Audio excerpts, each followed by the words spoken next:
Hi there, welcome to the Fierce Factor podcast. I'm your host, Kaeli Lindholm.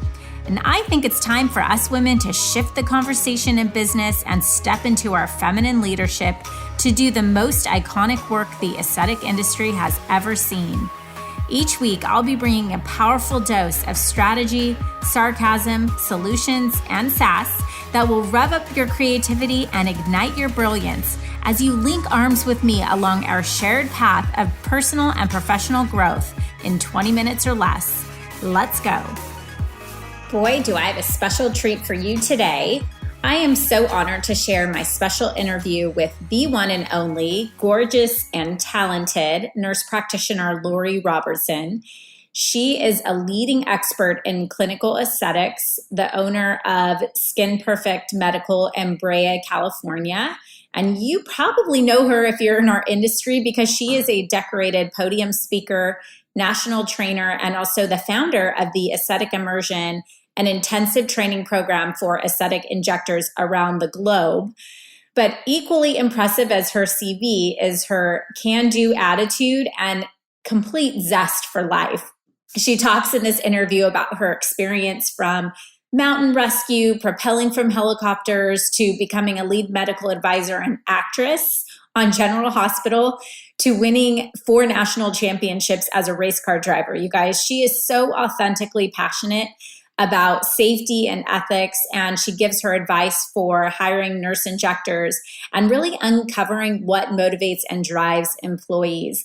So you guys, without further ado, here's my interview with the one and only Robertson. Well, hello, Lori. Welcome. I am so excited to have you here. And we just chatted a little bit about our experience on Zoom. We're becoming professional Zoomers here in this COVID-19 pandemic era. We did. We're getting used to Zoom really quickly. Yes, we are. And I'm so thankful because I know that you're being pulled in 100 different directions, not only creating webinars as an instructor and an educational guide through your aesthetic immersion courses, but also as a leader in our industry, as an expert injector with other manufacturers, and then also as a student and always somebody who's always looking to learn and grow and innovate yourself. So I'm sure you've been glued to your computer. So I feel especially honored to have the chance to interview you today. Thank you for being here. Oh, thank you, Kaeli. I highly respect you as an educator and sharing what you know business-wise in this industry. I learned from you and your conferences, so thank you for inviting me. I so appreciate it. Thank you. Sure. So I have to admit, I gave a little bit of a bio about you. First, I want to tell, if you're okay, a little bit of a story about how I met you and got to really know you. And then I want you to kind of extrapolate on, who you are. And I want to kind of peel back some of the layers of the onion into digging down into what Lori's all about. But oh my gosh, it goes kind of deep. So I don't know how much you want to peel the onion. No, it's so amazing. So I have to just tell the story so everybody can hear. Well, it was a few years ago, 5-6 years ago, probably or more. And we were at an aesthetic conference in Vegas, and I was a sales manager at the time. And I asked my team, because I was going to be there at the meeting as a regional director, your Western US, bring in our top customers. We're going to do this nice big dinner. It was at the Wynn with that beautiful steakhouse down there. We had this big dinner, and Robertson, who I knew of, and, I'm more of the sales manager looking at numbers and, how are we doing on volume? And so a lot of the names I knew and of the people that I had seen, and obviously seeing you speak on stage and all that kind of, knew of you. And you were sitting at the dinner table, and it was your birthday, I think. And so we were kind of celebrating your birthday too. And you just have this magnetism, and you're so beautiful and attractive to be around, because you're just like so warm. And I somehow got seated, maybe 2 seats from you and your husband, and you were talking about someone just asking questions, and it was just about your experience. And you were talking about your time as a race car driver. Just like underwater rescue and layers of the onion. and, being on General Hospital as an actress. And I thought, this woman is supernatural. And I was so impressed, not just that you had done all those things, because, many of us are like, we've been waitresses and, had other jobs, but like you have done things that are like bucket list things that people aspire to do just one time in their life. And not only just like going down one path and then achieving one goal and then the next and then the next, but like so many different things that just show how dynamic you are as a person. And I thought there is something really special about the spirit of this woman, and I have to get to know her better. And then of course, you have just a reputation of absolute gold in our industry, not just a provider, but as a human being. And I've seen that firsthand as you came and were so gracious to support and speak at my PopCon conference, our first business accelerator course this year. And we've gotten to know each other a little better through that. So I hear all these stories in Vegas, and I want you to tell though really about all of this, because I want to like get behind like this super woman. Tell our listeners, if you don't mind, a little bit about some of those like big things and about you, and like how did you go through those different phases of your life and bring you to who you are today? I tell my daughter this. I spoke at her sorority once because she was talking about my mom rocks, blah, blah, blah. And I said, it's not that I'm special than anybody else. I just have had opportunities come into my life. And you have a choice when opportunities come into your life to say, no, I don't want to do that. I might fail. I don't want to do that. Or you go, what the heck? Let me try it. So I think I've done what I've done because I've gone, well, you know what? It's an opportunity. It sounds interesting. Could be scary, not scary, whatever. I'm going to give it a go, because if you don't get it, where are you? You're back where you were anyway, and you haven't lost anything, right? If you end up doing, some things, you might succeed, and then you have this life experience. You're like, wow, that's so cool. That's so cool that I did that. It started back, what did I do first? Sheriff's Department. So back in the 80s, 83 or so, my brother and I were chatting. I was an ICU nurse and he was an ER nurse at the time. And he said, hey, sis, what do you think about going through the Sheriff's Academy? And I'm like, sure. Like that. Because we were talking about mountain rescue. We're like, it'd be kind of fun to work in the helicopters and do stuff like that. So we kind of started researching it and found out that as nurses, we could go through the LA County Sheriff's Department, a specialist academy, and we could go on as a specialist. So we'd skip the jails. And we could go on as a specialist onto certain details. And he and I both wanted to do mountain rescue because we could take our nursing experience and our medical knowledge on the hillside. So we ended up going through the Sheriff's Academy together in LA County. We both went on to the same mountain rescue team at the same time. And I did the mountain rescue for about 3 years. So did a lot of rappelling from helicopters, rappelling down mountainsides. It was an eye-opener to me because I was very used to working in an ICU. I get the patients when they're bundled up, they've had surgery, they come up to me, they got their IVs or they're unconscious, whatever it is, and I'm taking care of them, right? So that's where I came from. Seeing people, it was like PTSD. I would come up on a car over a cliff, or I'd rappel down and find the body of this beautiful 18-year-old that was thrown out of the car when it rolled down the hill, and be standing there going, oh my God, she was alive an hour ago and healthy. And so I was so used to dealing with sick people or surgicals, severe surgeries, just critical things, that it made trauma such a reality for me. Right. I would come up and on a body that was dumped over a cliff, and I'd have to go get the body, and it had a gunshot in the back of its head, and the person's hands were duct tied together, and it was a murder scene. And so they would always send me down with the coroner because the bodies usually smelled after a week. So, of course, Lori, the nurse, had to go rappel down with the coroner to go get these bodies. And I don't listen to the news the same anymore. It makes the news real for me. We are so desensitized that this person was killed, 2 people were shot, these cars hit, and the family of 4 was killed. And you're like, yeah, you hear it. You're making dinner and you hear it and you go on. But when you are standing there over this healthy 18-year-old that just died being thrown out of a car because she didn't have her seatbelt on, or this 22-year-old with a bullet in the back of his head because a drug deal went wrong, and you're like, who could do this to somebody? Who could do this to somebody? It makes news real. And I still can picture those in my mind. I can picture all of this in my mind. So that was a real learning experience as far as a first responder. I now have all of the empathy in the world for our police and our paramedics who are first responders on a scene. I just got a glimpse through the few years that I did that. But these people that do this day in, day out, I have all the respect in the world for them because I know that it affects you as a person and you try to build a wall up and it's hard sometimes. I have a girlfriend who went through the police academy. It's a lot of work. It's very hard work. And yeah. She was a cheerleader. She's a tiny little itty bitty thing. And she passed and got through and, was one of her first days like on her real job. And she had to go be exposed to a dead body. And that was it for her. And she's now in commercial real estate. Like she couldn't even, but also I bet, just being able to really realize how fleeting life is, really just how it's there and then gone, right? Like, you know what? It does. And there's this poem that I absolutely love. It's called The Dash. Mm-hmm. And I talked about this at my dad's funeral services and my best friend's mom's funeral services. And what it basically boils down to is on our gravestone, there's a date of our birth and a date of our death. Mm-hmm. And in between that is a dash. And the only thing that means anything is that dash. That is our legacy. That's our legacy. So whatever we do in the lives that we touch in that dash, I have chills. That means everything. So, it's short.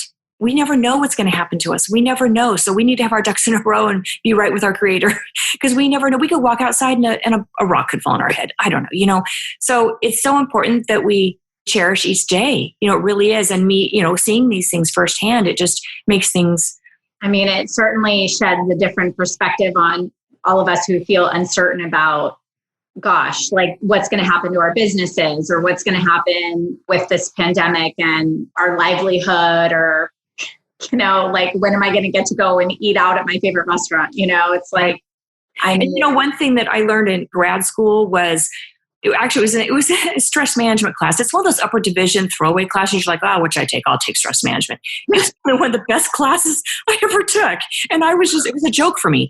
But there were so many things I learned in that class. And one of them was, you can't worry about things you can't change. It's wasted energy. Mm-hmm. So if I worry about, oh my God, is my business going to flounder? Am I going to survive? Am I going to get sick? I can't change those things. Mm-hmm. I can't. So it's so much wasted energy and anxiety over the unknown or things that I can't change. Worry about stuff you can change. Do something about something you can change. Mm-hmm. But you can't worry about things that are out of your control, that are totally out of your control. You can't control other people. You can't control what other people do. You can control yourself. Right. So, it put things in perspective and it helps me, release a lot of anxiety. People that have anxiety, they don't have the ability to kind of relinquish that worry about things that they worry about, things they can't control. So how did you go from then you're doing mountain rescue and were you turned off by that or, how did things kind of lead from there? And I want to hear about too, becoming an actress in general. Okay. So that's next. The actress is next. So one of my friends who I went to college with at Pepperdine called me and said, hey, Lori, MGM is looking for a nurse to play a role on a new TV show. I said, oh, no, are you kidding me? No, I'm not an actress because I'm not an actress. And I ended up shocked me into it. I went and she was with an agency that put people on camera. So I went and interviewed and I auditioned and they called me back for a second audition. Then I got the role. So really it was more real life. And that show lasted one season and then it closed down. But the director who directed that show also directed part-time at General Hospital. He said, hey, Lori, come over to General Hospital when we put you on the show at General Hospital. I'm like, oh, cool, great. I'm already union. It's great. So I went over there and this is probably in 89, maybe 1989. And I had already watched General Hospital in Pepperdine because a baseball team got me hooked on it. Every day, like they would stop playing baseball and watch General Hospital. The whole these are guys. Yeah. So I already knew the history of the show. So I knew the actors and actresses. I knew who were doctors and nurses. It was great. So I interviewed and the executive producer at the time said, you know what? We're looking at your medical information here, being an ICU nurse, and we're looking at this. And you know what? We really could use a new medical consultant. And I said, you know what? I didn't even know you had a medical consultant. And they said, no, but we can put you on camera too as an extra or whatever. But if we put you on as a regular actor or actress, we could just kill you off. And I'm like, oh, no, I don't want to be killed off. I'm all good. I can help you do this right. So I ended up coming on board as their medical advisor. And I learned very quickly everything wasn't my call. I could tell them what was real, but everybody there, the writers and the directors, had this little license in their back pocket, creative license. They kind of would overstep me sometimes. Somebody break their neck, they're paralyzed, and the next day they could walk again. So I basically, there were a lot of times when I said, just take my name off the credits. I don't. So I finally would say if they just had to have something that was way out in left field, because I feel very responsible for making sure things are as correct as I can get them. No matter what, it's a soap opera. And I would just say, okay, if you want a drug that's going to cure people, make it an M92, whatever. A drug that is no drug, it's nothing, it's fake. We're just fake the whole thing, and I'm okay with that. So we did that with some storylines, but other storylines, we did the HIV storyline, we did a heart transplant, pediatric heart transplant storyline, breast cancer storyline, things that I was very proud of that got a lot of good, valid information out to people. So I would get all the scripts every week. I would read them. I would rewrite the medical dialogue. I would talk to the writers about long-term and short-term storyline goals, give them ideas. They're like, hey, we need somebody we had a new show coming out, Port Charles, which is a spinoff of General Hospital. Mm-hmm. And they said, we need someone to have an injury. They're going to be an area like a abandoned shed kind of place. We need someone to have an injury where we think they're going to die and there's no medical supplies, but somebody can save their life and then they're going to live. I'm like, oh my gosh, so I was, okay, we'll take a hammer, hit her in the head, take a drill out the epidural hematoma, she'll live. So I felt like MacGyver of medicine. So we did reverse engineering, basically. Yeah. So it's like, okay, what tools do I have?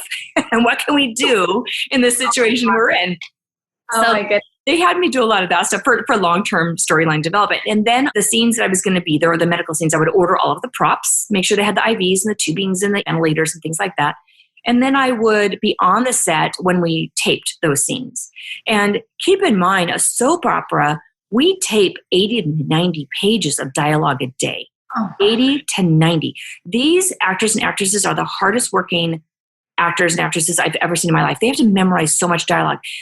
Now, to put that in perspective, when somebody's doing a film, they will film a half, maybe 1 page a day. Wow. Maybe. And they go every single day, too. So it's like Monday through Friday. It's not like you can spend a week memorizing for the day. No, it's every day. Mm-hmm. So then I was on the set. I always played a nurse in the ER, OR, ICU. And when they couldn't say the words I would write, I'd kind of help them along. So sometimes they'd give me lines to say, sometimes not. And sometimes I would just say stuff because we would be doing CPR and they're like, okay, let's defibrillate at 250 watt seconds, doctor. Oh, yes. So let's defibrillate at 250 watt seconds. So they would forget the dialogue sometimes because it's not their shtick. That was fun. I did that for about 19 and a half years until I became a nurse practitioner and worked so much that I couldn't get on the set anymore. So I had to give that up. And then racing came in after that. Wow. That I think that was the most interesting conversation for me, was that because you're just this like beautiful petite little thing. And then someone brought up something about a car and there's Lori at the dinner, like, oh, well, this speed and that accelerator and these types of tires and like, the engines and all of that. And I'm like, who is this person? Well, it's another thing. It's another thing where this was here. Remember how I talk about opportunities? Yeah. So General Hospital was another opportunity. Like, hey, do you want to work? I'm like, oh, yeah, sure. I had nothing to lose. If they said, no, we don't like you, I'm still working in ER. I was working in ER anyway, or ICU. So with the auto thing, my husband was invited to go race cars with a friend of ours. And I had a 4-year-old and a 1-year-old, I think about that. And no, I had about a 6-year-old and a 2-year-old at the time. So our husband was racing these older Corvettes with a friend of ours. And I go, what are you doing? And, here I am, a trauma nurse. So I equate skidding of tires with, tire skid, crushed metal, trauma. That's how it goes, right? You skid tires, it's trauma, and I get them in the ER. So when he said he's going racing, I go, are you crazy? Is this your second childhood? You could kill yourself. We have small children. Nag, nag, nag, nag, nag, nag, nag. Right. So what did he do? What did my dear husband do? He signed me up for a racing school. That's how I ended up playing golf. Yeah. Right? So I didn't want to go. I'm like, no, I don't want to race. I had a Volvo at the time. I go, I don't want to race. He's like, well, you lose the money. I paid the money already. I go, okay, fine. I'll go do 1 lap and I'm leaving. So After about 20 laps with smoke coming out of the front wheel wells of my car, I said, okay, honey, you try to beat my time. And if you don't beat it, you owe me a lobster dinner, because I was hooked. And he didn't beat my time. So from then on, whenever I beat him, he had to buy me a lobster dinner. So we went and bought a Corvette after that and raced Corvettes for probably 10 years. And I won 4 national championships in Corvettes in the following 10 years. It just kind of clicked with me and I really enjoyed it. And I found that it was a positive stressor. Okay. It was one of those things that I couldn't think about anything else when I was, driving that car. You're thinking about where you're going. You don't even, it's just reflex, a lot of reflex. Well, and I can imagine adrenaline. And now you have a positive frame of reference for cars versus, racing versus like that belief that you're going to end up being. Yeah, because I realized that if you learn certain ways to drive, you can get into a slide and get yourself out of it very easily without overcorrecting. And most accidents happen when people overcorrect and then get into a fishtail and they overcorrect and then they lose control. So it taught me how to feel a car. In fact, it has probably saved my life at least 2 times on the freeway, when things have been in my lane and I just went around them like they were a cone and didn't think twice about it. Or if I would have hit it, probably would have really hurt me or hurt the people that were in my car. So it's changed all of my reflexes with driving. Right. Wow. Yeah. So then race car driver. Okay. So now you're on stage in front of thousands of people at aesthetic conferences teaching how to be nurse instructors. I just call it Cinderella. It's the Cinderella effect. I don't know. Yeah. Tell me a little bit about your transition into aesthetics. Gosh, I got my master's in nursing in 2004, worked in family practice for a few years, and then went with a friend to go get buddy Botox. And it was from Dr. Kwok, who's actually my partner now. Yeah. So that was the first time I had gotten buddy Botox. I looked around. I'd worked in family practice, okay? So I had a few years of not having a lot of time with my patients, having to get them in, get them out. You're at the beck and call of the HMOs. I would want an MRI of a patient and I'd have to submit it to, I call it the committee of high school seniors to make a decision if my patient gets an MRI or not. Drove me nuts. Mm-hmm. So I wasn't sick of it. I loved it, but that was a frustrating component of family practice. So when I sat there in the office, in the aesthetic office, and I looked around and I said, wow, there's nice music. It's calm. There's plenty of time to chat with patients. This is nice. This is nice. So I started on my own going to some lectures, some laser lectures and some aesthetic lectures, just to kind of see what it was all about. And I thought, wow, this is kind of cool. I think I might like this. So I went back to him and said, you know what? I want to do aesthetics. Do you hire? And he said, yeah. He goes, yeah, we'll hire you. I said, really? So they trained me. I went to the Whittier Clinic, and the PA there was pregnant. So she had to go on maternity leave. She trained me, but I only had 3 months of 2 days a week, because I was still working family practice, to learn aesthetics. And then she went out on a pregnancy issue.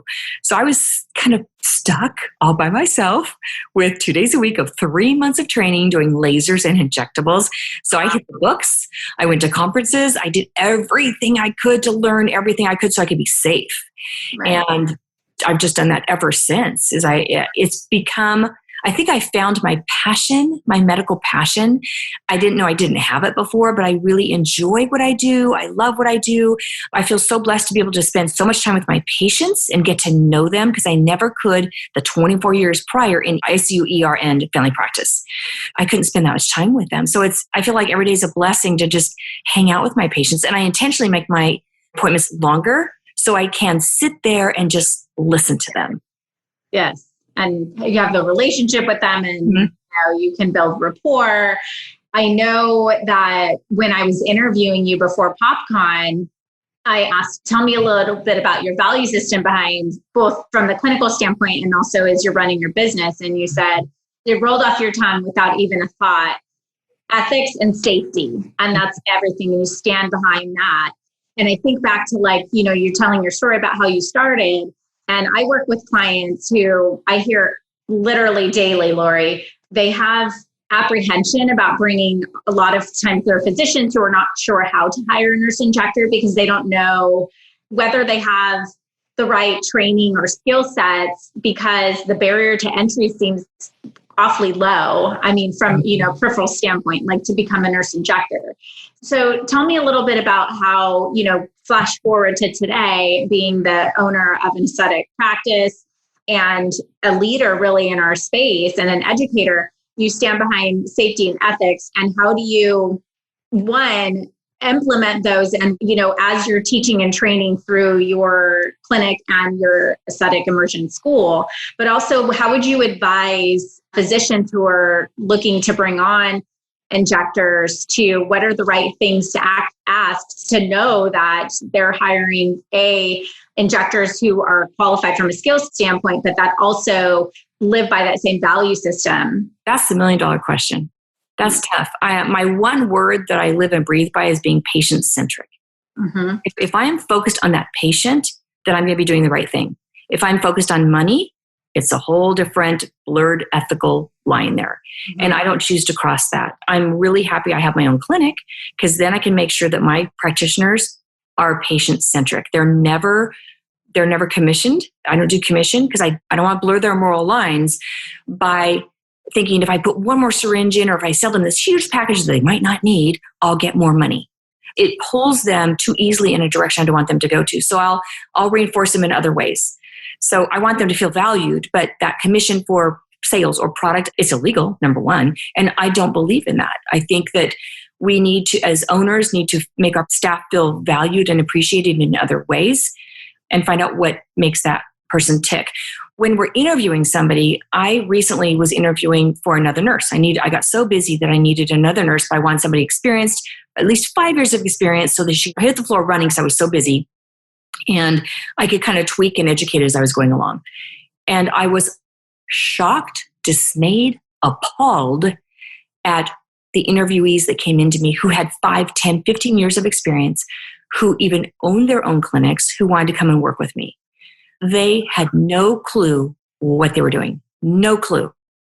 So I would ask questions about, what do you do in case there's an occlusion? They're like, oh, I flush it. What? You do what? I flush it. I put the needle in the artery and I flush it. And my interviews ended up being educational sessions.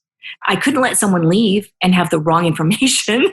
So I would sit there and teach them. So I finally developed a questionnaire that the things I wanted a practitioner to know, or at least have an idea if they knew it or not, I put on a 2-page questionnaire. So when they came into my office, once they passed my practice manager's initial interview, they came into my office and they would have to answer this questionnaire without using their cell phone. And then I would get it and I would at least see what they did or what they didn't know. Do they know rheology? Do they know anatomy? Do they know facial aging? Do they know mechanism of action of neuromodulators? Just basic questions that I would assume that somebody with 5 to 10 years of experience would know. And the one nurse that could answer the majority of those is the one I hired. Now, looking back, I would probably ask more questions before I would hire somebody. I love the nurse I hired, and I'm beyond blessed to have her. I happened to be lucky and to hire somebody who was also like-minded. Mm-hmm. I didn't ask questions to make sure she was like-minded. And I think having somebody with the same core values and the same like-mindedness is imperative. Mm-hmm. You need to have somebody who has the same moral and ethical boundaries and values as you do. Mm-hmm. Because otherwise you're going to not be able to completely trust that person. You're not going to be able to know that they are in it for the right reasons. So I think that's extremely important. I got so beyond blessed to have found somebody who is like-minded, who doesn't have an ego, who will say, I don't know that, can you teach me? So somebody who is just a sponge to learn, who wants to be the best she can be. And in turn, I tell her, you know what? Someday you're going to run this clinic. I want you to be better than me. I want you to run this clinic. I want you to know more than I know, so you get in those books and you learn. She wants that beyond reason. So I think in that interview process, find somebody who is like-minded and has the same core values and ethics, along with whatever knowledge base you want. If you want to hire a brand new injector and teach them, it's going to be 2 years to get them up to snuff.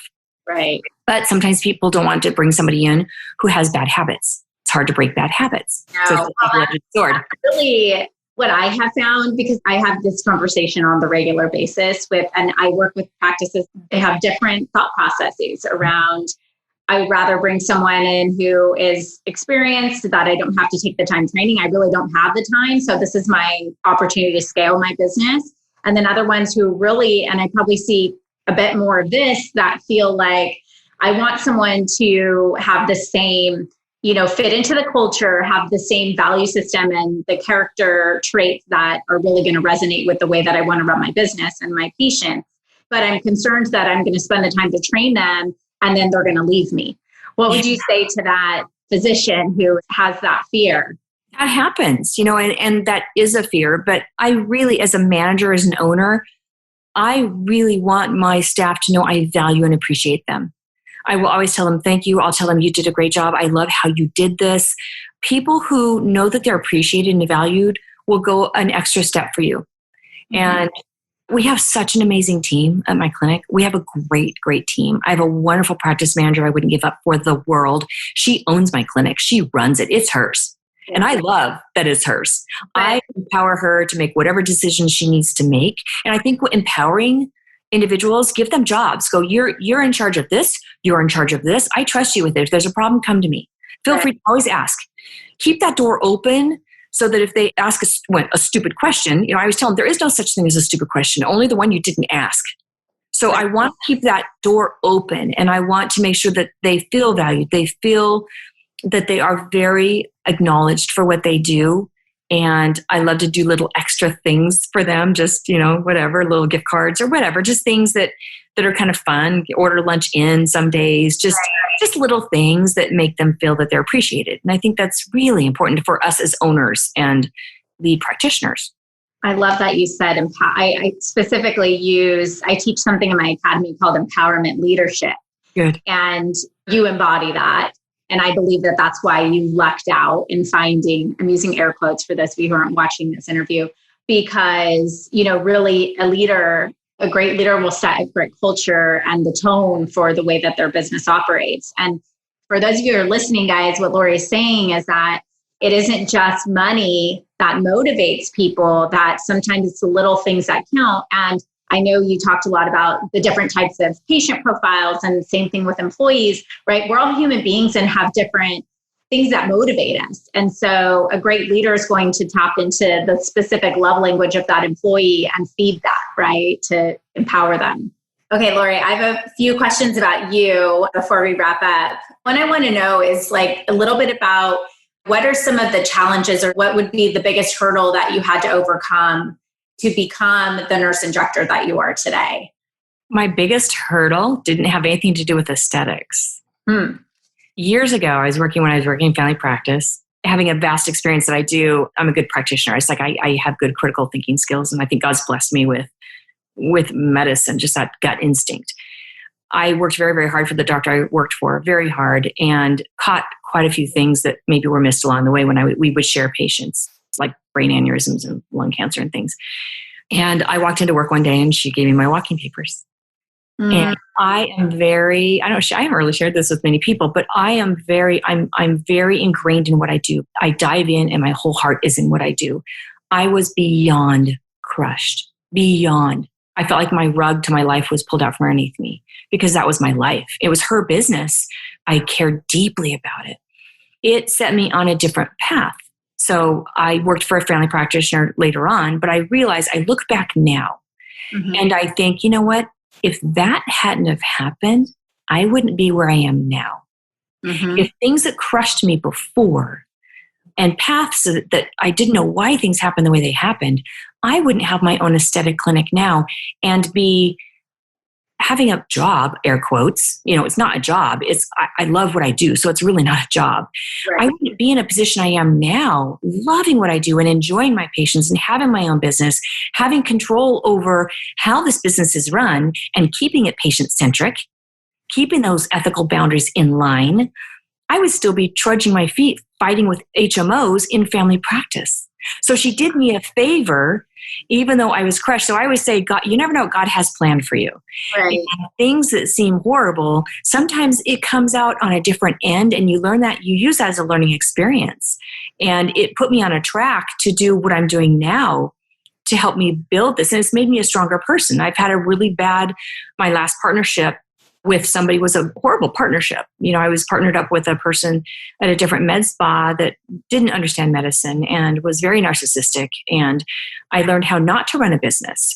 So now in this business where I'm a partner with Dr. Kwok, who's an angel, it's taught me a lot about business. So I bring that bad experience forward, and it's taught me a lot about business and how I don't want to treat people, and even more so how I do want to treat my staff. So you learn from things.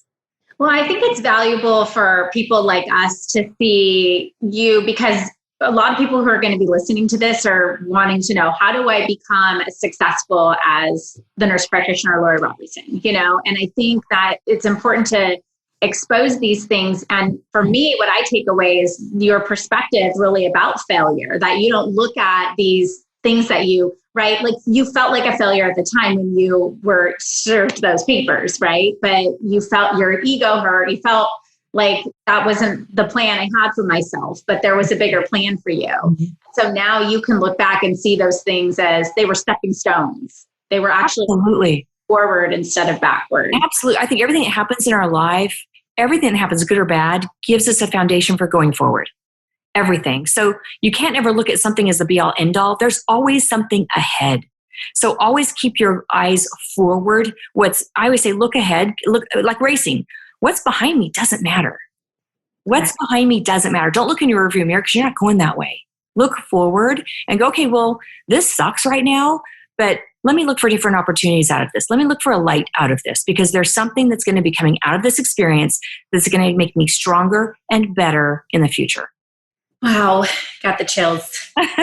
So speaking of looking forward, what's next for you? What are you working on now? I know you're always reinventing yourself. So what's the future for you? Well, I've been really busy with our school. I'm so proud of the Aesthetic Immersion.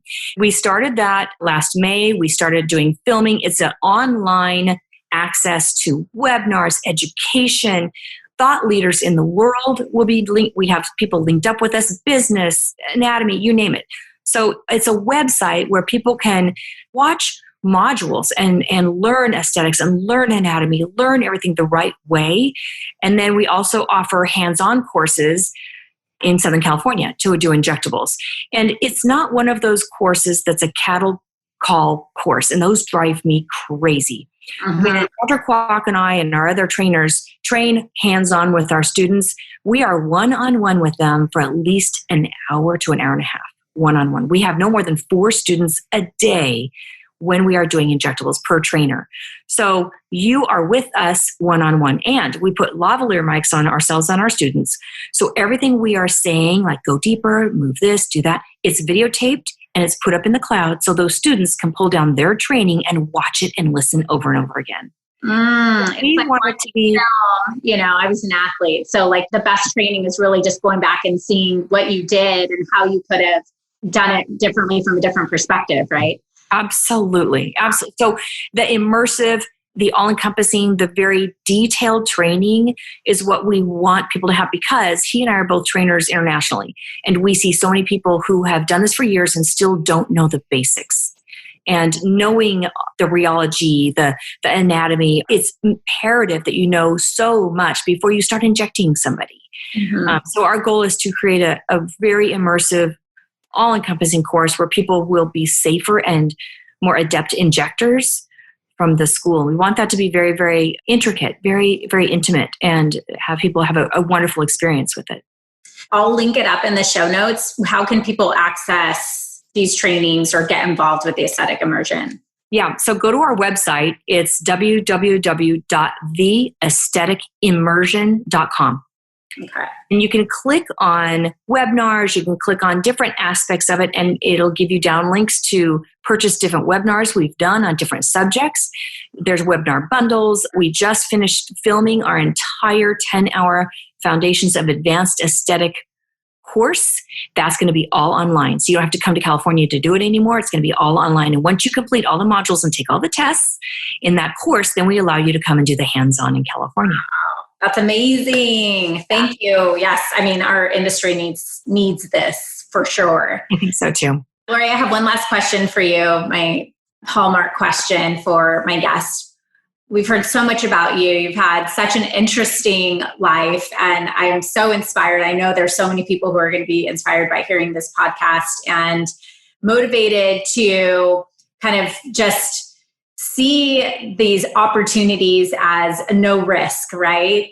But I want to ask you, we talk about the fierce factor is what this podcast is called, because I really have found that there's just a commonality between the people like you who have achieved success, and that can attribute it to really just overcoming hurdles and being willing to feel that kind of pain that it takes to get to the next level and doing it anyway. And I want to know from your perspective what the fierce factor means to you.